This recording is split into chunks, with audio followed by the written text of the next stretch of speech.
কেমন আছেন সবাই? আশা করি যে যেখানে আছেন সবাই খুব ভালো আছেন। আমরাও ভালো আছি। আর আমার নতুন একটি ব্লগে আপনাদের সবাইকে স্বাগত জানাই। আমার কাছের ও দূরের নতুন বন্ধু এবং পুরনো বন্ধু যে যেখানে থেকে এই ভিডিওটি দেখছেন, সকলকে জানাই অনেক অনেক ধন্যবাদ আমার ভিডিও দেখার জন্য। আর আজ পৌষ সংক্রান্তি, আর জানুয়ারি মাসের 15 তারিখ আজ আমাদের লক্ষ্মী পুজো করতে হয়। তাই একদম স্নান সেরে পুরো তৈরি হয়ে চলে এসেছি। এখন ঠাকুর ঘরের কাজটা করব, লক্ষ্মী পুজোটাও করে নেব। তো চলুন এখন পুজোটা সেরে নিই। আর আজকে কিন্তু সকাল থেকে বেশ ঠান্ডা ছিল, এখন রোদটা উঠেছে। সকাল থেকে কিন্তু একদমই রোদ্দুর ছিল না, একদম কুয়াশা তো এখনও রয়েছে কিছুটা, একটা মেঘলা মেঘলাও ভাব ছিল। তো চলুন এখন পুজোটা করে নিই। এইসব বিশেষ বিশেষ দিনগুলোতে মেন গেটে, দরজার চৌকাঠে আমাদের আলপনা দিতে হয়। তাই একটু আলপনা দিয়ে নিচ্ছি, কেননা আলপনাটা শুকোতেও সময় লাগবে।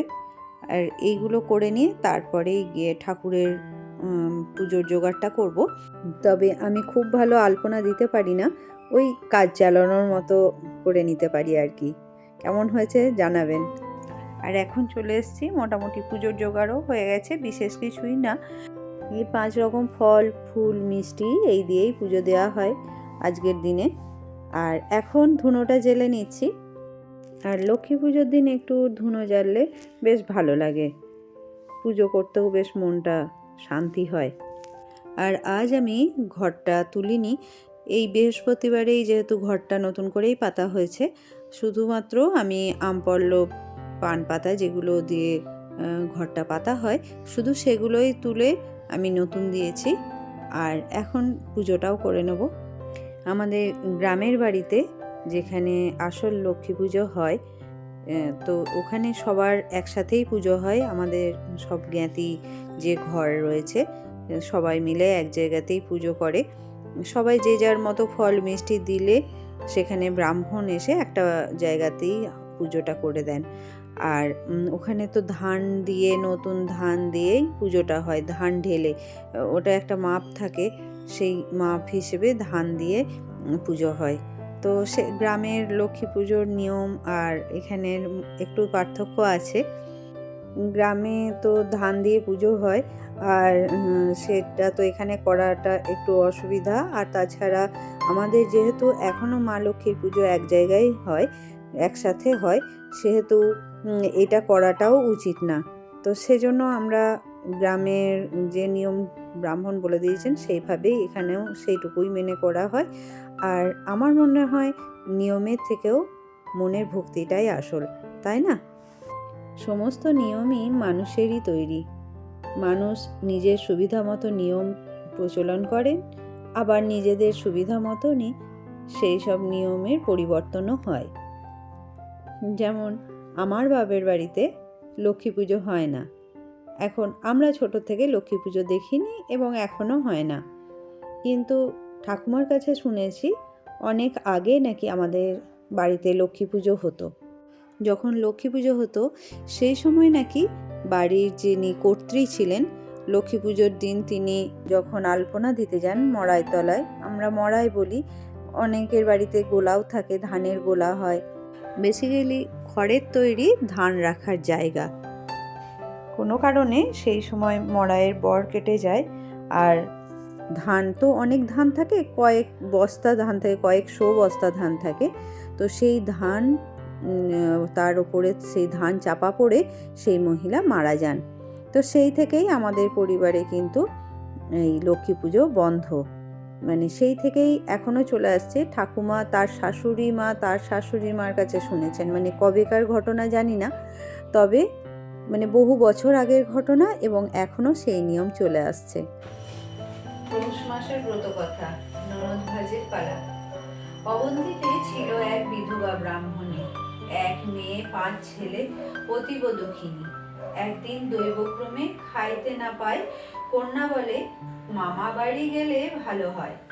কন্যার বচনে মাতা গমন করিল, ননদে দেখিয়া ভাজ হাসিয়া উঠিল। বিধবা বলিলা মোরা খাইতে না পায়, কিছু কাজ মাগিব আমি তব ঠাঁই। ননদ বলিল মোর সংসার দেখিবে, এটো ভাত লয়ে গিয়ে ছেলেদের দেবে।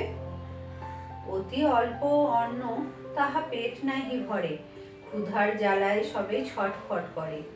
একদিন বিধবা তার ভাজপতি কয়, গোটা কত লাউ পাত দেহ গো আমায়। ননদ বচন শুনি ভাজ তারে বলে, গোনা গাঁথা পাতা তার দিব কিবা ছলে। যদি নিকি বেছে দাও তবে দিতে পারি। ননদ বলিলা, আমি যাব তাড়াতাড়ি। এ কথা শুনিয়া ভাজ ক্রোধিত হইল, গামছার বাঁধা ভাত কাড়ি সেজে নিল। মনোদুঃখে পথ চলে বিধবা ব্রাহ্মণী, বলে, মোরে রক্ষা করো লক্ষ্মী ঠাকুরানী। চলিতে চলিতে পথে মৃত সর্প পায়, অন্য তরে অপমান ঘুচিল যেহায়। তাহা লয়ে বাড়ি গিয়া সিদ্ধ যে করয়, ছেলে মেয়ে আসি তারে ঘিরি ধরি রয়। মনেতে বলিলা, মা লক্ষ্মী এ কি করিলে, আত্মঘাতী পুত্রঘাতী পাপে মজাইলে। মা লক্ষ্মী কৃপা দৃষ্টি দিলা হাঁড়ি পরে, সিদ্ধ সর্প স্বর্ণ হয়ে হাঁড়ি বের করে। হেরি তাহা বিধবা আশ্চর্য অতি হয়, কিছু কাটি লয়ে স্বর্ণ বিক্রয় করায়। তাহা হতে বহু অর্থ সেই কালে পায়, মা লক্ষ্মী পূজিতে তার বড় ইচ্ছা হয়। সেই দিন গুরুবার বিধবা জানিল, ফল ফুল মিষ্ট আনি লক্ষ্মীরে পূজিল। প্রসাদ লইয়া সব গ্রামেতে বিলায়, বাকি যাহা থাকে তাহা সকলেতে খায়।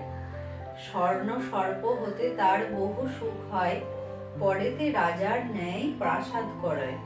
5 পুত্রে ঘটা করি বিবাহ সে দিল, প্রতিমার মতো বধূ গৃহেতে আনিল। কন্যার বিবাহ তার রাজগৃহে হয়, লক্ষ্মীর দয়ায় সবে আনন্দিতে রয়। এই সব কথা তার ভাজ যে শুনিল, আপন স্বামীরে ডাকি পাঠায় যে দিল। বিধবা ভাইয়েরে দেখি যত্ন যে করিল, পঞ্চ ব্যঞ্জন রাধি ভাইয়ে খেতে দিল। এই রূপে আদরেতে কিছুকাল যায়, বিধবা কহিল ভাইয়ে, যাব যে নিশ্চয়। গাড়ি পালকি দাস দাসী প্রস্তুত হইল, 5 পুত্রবধূ লয়ে পালকিতে চাপিল। পট্ট বস্ত্র অলঙ্কারে সাজি বধূগণ, শাশুড়ি সহিত সবে করিল গমন। ভাজের বাড়িতে যবে বিধবা পৌঁছিল, হেরি ভাজ বধূগণে কোলে তুলি নিল। অতীব যতন করি রন্ধন করয়, খাইবারে ভাজ সবে পাত করি দেয়।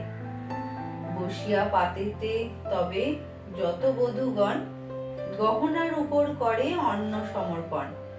বলে, সোনা হীরা মুক্তা তোমাদের মান, তোমাদের হেতু মোরা পাইনু সম্মান। যতন করিয়া এবে খাও পিঠা ভাত, সতত স্মরণ রেখো সেই লাউ পাত। ভাগ্নে বধূ বাক্যে ভাজ মর্মে ব্যথা পায়, কিবা বলে বধূগণ জিজ্ঞাসা করয়। বিধবা বলিল, এবে ডাকিয়াছ যারে, মোর বধূ অন্ন দেয় সমাদরে দ্বারে। ননদ বচনে ভাজ বড় লজ্জা পায়, অপরাধ ক্ষমা করো ধরি তব পায়। আনন্দে বিধবা তারে কোলে তুলি নিল, একত্রে বসিয়া তবে সকলে খাইল। লক্ষ্মীর কৃপাতে ভবে পাই নানা সুখ, নিবারণ বলে মাগো দেহ মোরে দুঃখ। ইতি পৌষ মাসের ব্রতকথা সমাপ্ত। নমো বিশ্বরূপ সভাজ্য শ্রীমদে পদালয়েশ্বর সর্বার্থ পাহিমাং দেবী মহালক্ষ্মী নমস্তুতে। নমো এখন পুজো আমার প্রায় শেষের পথে, তো আজ এই পর্যন্তই। যদি আমার ভিডিও ভালো লাগে তাহলে একটা লাইক করবেন, পারলে অন্যদের সাথে শেয়ার করবেন। আর যদি আপনি আমার চ্যানেলে নতুন হন তাহলে আমার চ্যানেলটা সাবস্ক্রাইব করার অনুরোধ রইল। তো দেখা হবে আমার নতুন একটি ভিডিওতে। ততক্ষণ সবাই ভালো থাকবেন, সুস্থ থাকবেন, সাবধানে থাকবেন। আবার দেখা হবে। এখন অনেকটাই বেলা হয়ে গেছে, লাঞ্চের টাইম হয়ে গেছে, তাই জন্য একেবারে লাঞ্চ সেরে নেব। আর আজকে ভাত খাবো না, তাই লুচি আর তরকারি দিয়েই হবে আজকের লাঞ্চ।